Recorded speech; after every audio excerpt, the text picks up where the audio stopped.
in the car waiting for my wife. She has a doctor's appointment. Because of COVID-19, they won't let me go in with her. And as I sat here, I was reminded of times when I was pastoring,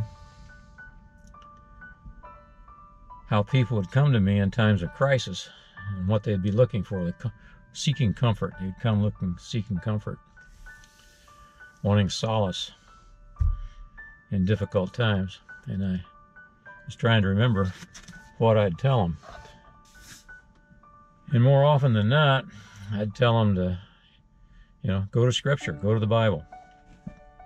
If they were in the hospital, I'd always read to them Psalms 91, I think it was. Yeah, Psalms 91. And if they'd come to me for other issues, why, I would go to Psalms 3. Psalms 3 is a psalm written by King David. And at that time in his life, Absalom, his son, was trying to usurp the throne. And David would have wound up either in exile or probably killed by Absalom. So he was definitely in a personal crisis situation.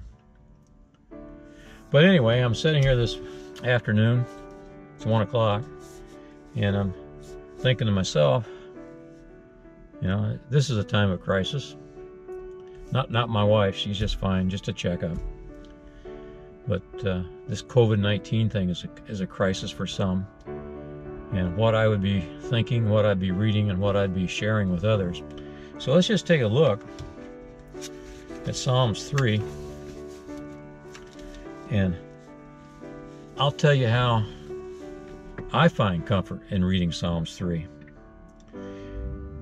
David starts out in verse 1, he says, "Lord, how my foes increase. There are many who attack me." I think what he's saying is that when you get rid of one crisis, there's another at the doorstep waiting to come in. This life is filled with one crisis, one tribulation after another. God's never promised us that things would always be perfect, everything would be wonderful, and we'd always be happy. And David is saying here, how my foes increase.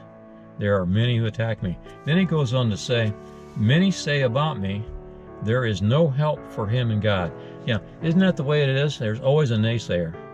Somebody to demean you, someone to try to make your situation worse. And these people have gone so far, and today they'll go this far, telling you that, hey, God's no help in this. If there is a God, where is he? There's always someone to tell you how critical the situation is, and that not even God can help you. And this is just not true. Verse 3, David says, "But you, Lord, are a shield around me, my glory, and the one who lifts me up, the one who lifts up my head." And I think David's trying to tell us that if you aren't seeking God's help,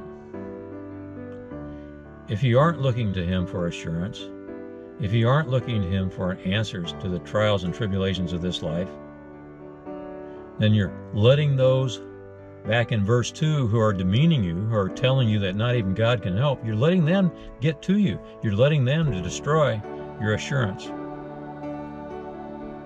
Verse 5, he says, "I lay down and sleep."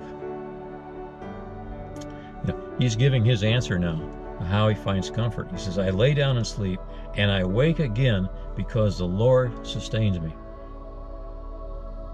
Are you having trouble sleeping at night? Are you worried about things that are out of your control and you can't sleep?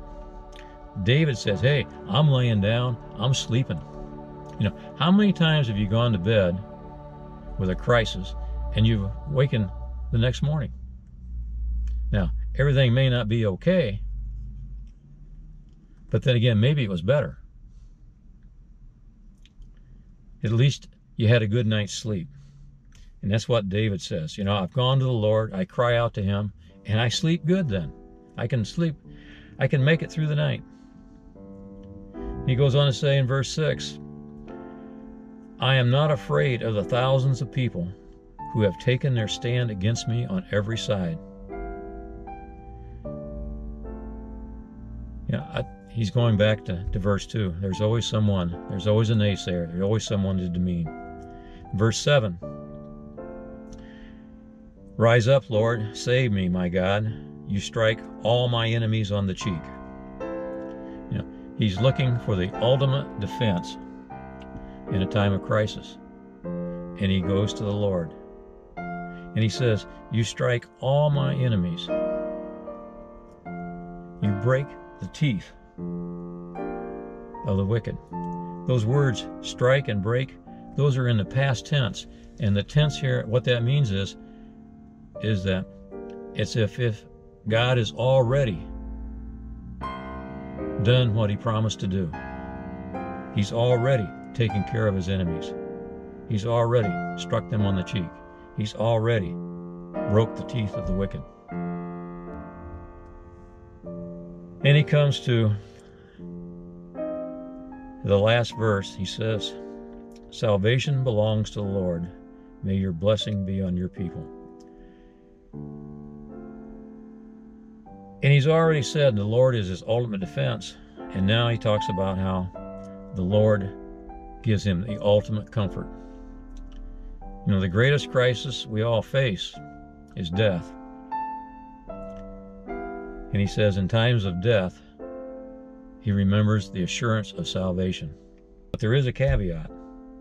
He says the blessings be on your people. He's talking about God there, on God's people. If you're not one of God's people, then the best you can hope for is verse 1.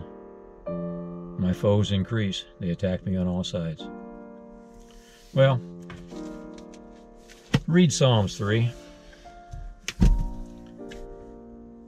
Look for comfort and assurance that God is still sovereign and he's still in control.